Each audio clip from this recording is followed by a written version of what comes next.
It's time to cook with Susan Beck. I'm here today to show you a simple homemade taco seasoning that you can make for your family. In my family, tacos is the one meal, almost the only meal I can make, and no one complains about having it. Doesn't matter how often I make it, everyone loves to see tacos on the table. Now you might be wondering, why make your own when you can buy many different packets in the store? Well, my thought on this is that when you read the ingredient list, there's a lot of things on here that really aren't so great for us. And there are a lot of fillers inside these packets as well. This is my spice drawer. A year or two ago, I decided that it would be much easier to see my spices if they were laying down in a drawer rather than in a rotating rack up in the cupboard where some of them were always trapped inside. So now they are alphabetized and easy to find in this drawer. From my spice drawer, I have selected many different ingredients. Today we will be using 3 parts chili powder, 2 parts cumin, 1 part onion powder, garlic powder, whole oregano, salt, and paprika, and a half part of ground black pepper and red ground pepper, also known as cayenne. I will explain what I mean by parts as we start to put this taco seasoning together. So let's have a look at these ingredient lists. There's salt, and they never really tell you what other spices are in this package of taco seasoning. Down here, spices, salt. Again, I'm not sure what spices are even used. This one does say they use salt and paprika. There's probably some other spices in there as well, since the word spices is listed after that. Now, one thing I noticed when I was looking at these packages is how there's corn flour in all of these. I thought that was rather interesting that this small little package of seasoning has so much filler in it.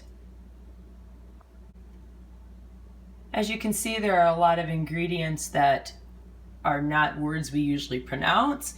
And then I also was taking a note of how if you were lactose intolerant or didn't want to have wheat in your diet, that these packages have wheat, milk, egg, and soy possibly mixed in them. As promised, I'll explain to you now how to do the parts, as in 3 parts chili powder and 2 parts cumin. So if I'm going to use a tablespoon as 1 part, I would put in 3 tablespoons of chili powder, 2 tablespoons of cumin, 1 tablespoon of all the ingredients that we had 1 part listed, and then a half a tablespoon of the cayenne and black pepper.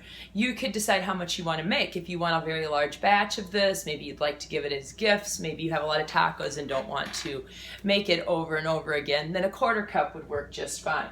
So I'm going to take my 3 scoops of chili powder, followed by 2 scoops of cumin,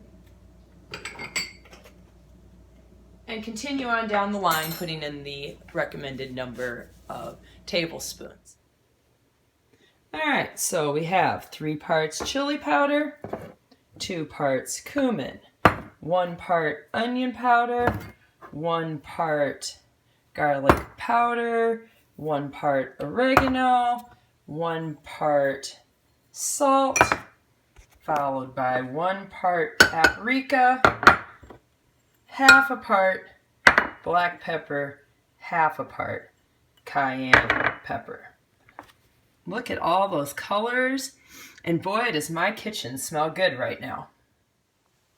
All right, we're just gonna stir all of those ingredients together so that all the peppers and other spices are distributed amongst the other flavors.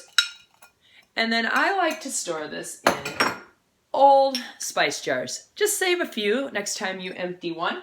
And I just put a little label on this one here. I like to make up enough to have tacos probably 4 times with this batch before I have to take the time to make it again. 3 tablespoons of this added to each pound of ground beef will give you a nice amount of spice in your next batch of tacos. I'll post the recipe below listing all those spices. Feel free to hit like if you enjoyed this video.